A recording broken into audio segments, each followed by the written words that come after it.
Welcome back to Let the Quran Speak. Now we answer questions we've received from you, our viewers.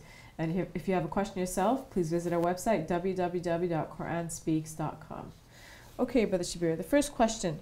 How can it be that some people are born into a Muslim family and some are not? And how can God expect that each of these individuals can believe in them, whether or not they are born in a Muslim family or not? It seems to me that God does not have the same expectation of everyone. Everyone has been given a certain range of options, and the good person is the one who chooses the good options from within his or her range. So some persons are raised in Muslim families. Naturally, it is easier for them to be Muslim, and it is expected of them to be Muslim and to know the Quranic revelation and so on. Others do not have that privilege. A few people of the latter sort will do some search, will come to an understanding of Islam and sometimes even embrace the Islamic faith.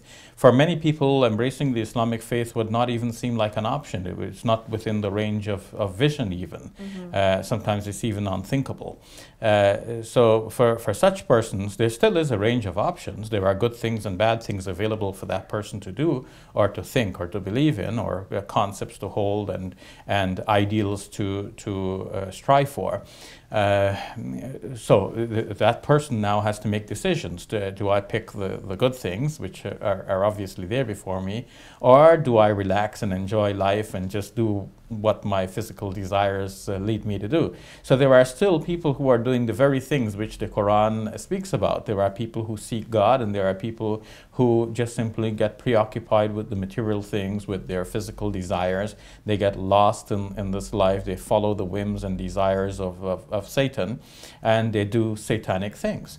So they are still exercising options within their range, but they could be doing good things or bad things. They could be choosing better beliefs or worse beliefs, and God is judging those people according to the choices that they make. This is a follow-up question. The person is asking, why can't God just openly declare that God exists and therefore make it easier for people to believe in Him?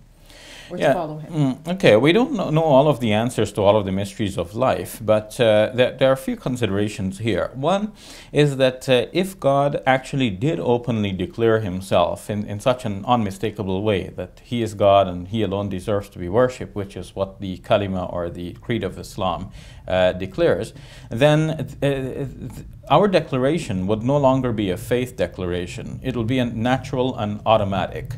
Just like, for example, automatically we all believe that 2 + 2 = 4.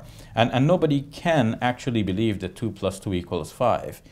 Now, when we say that I believe 2 + 2 = 4, it's not really that sort of belief anymore, something that you put your trust in. It is something that is so automatic that if you didn't believe that, if you didn't know that, then we would question your sanity. If God wanted such an automatic response, such that everyone automatically just simply obeys Him, believes in Him, and does what He commands, well, then He has already achieved that with the angels. According to Islamic theology, angels are so created that they just simply automatically obey God.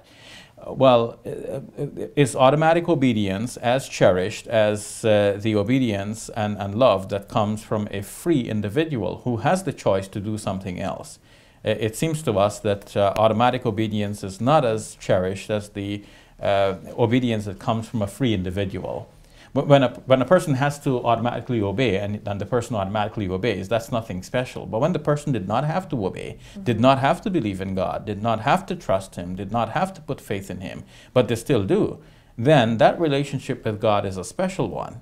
So it seems that this is how God has created human beings, to not just simply automatically believe in Him, but to have faith in Him, to put trust.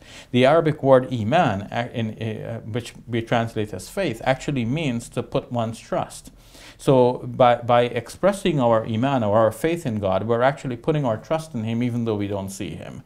Now, if you trust your spouse, then that means that you let your spouse go out of your sight, and you trust that your spouse has been faithful to you even when you're not seeing that your spouse.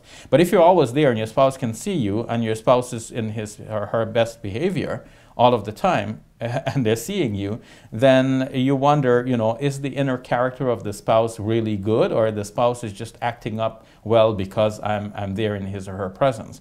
So we might act perfectly right if God is totally visible to us, but would that prove our own worth as people who trust in God and who develop such characters that will do what is right even when it looks like God is absent?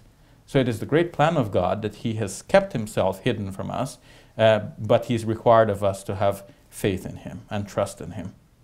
All right, we'll leave it at that. We have many more questions, but we'll leave it for another show. Thank you, Brother Shabir, for your time. You're welcome. And that's all the time we have. For updates and additional information, please visit our website, www.QuranSpeaks.com. And write to us because your comments and questions help guide the show. I'm Safiya Ali. For all of us here at Let the Quran Speak, thank you for watching. I'll see you next week.